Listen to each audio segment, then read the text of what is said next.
నీలోనూ నాలోనూ ఆ మట్టి కుండలోనూ ఈ భూమండలంలోని ప్రతి సజీవ నిర్జీవ పదార్థంలోనూ ఉన్నంత మాత్రాన రాముడు ఈ సృష్టికే పరిమితమై ఇక్కడే ఉన్నాడని అనుకోవద్దంటున్నారు మహర్షులు. ఈ అనంత విశ్వంలో సర్వవ్యాప్తిగా ఉన్నాడు.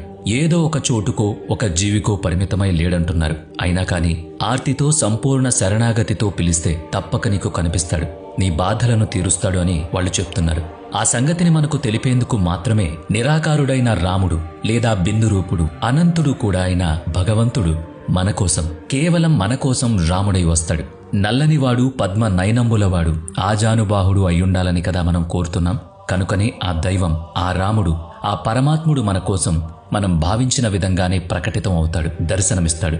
గొప్ప పేద తేడా లేకుండా అందరి ఆత్మల్లో ఉన్నది శ్రీహరే. 2 కాళ్ల మనిషైనా 4 కాళ్ల జంతువైనా ఇద్దరిలో ఉన్నది శ్రీహరే.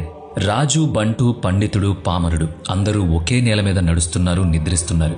చక్కని పరిమళాన్ని మోసుకొచ్చే అదే గాలి చెడు వాసనను మోసుకొస్తుంది. అందరినీ అంటే పుణ్యాత్ములను పాపకర్మలు చేసి భయపడేవారిని సమానంగా రక్షించేది ఆ శ్రీహరే అని అన్నమయ్య పదాలలో విన్నాం కదా. బ్రహ్మమొక్కటే పరబ్రహ్మమొక్కటే అంటూ ఆయన పాడిన పాట తత్వజ్ఞానాన్ని అందిస్తుంది కదా.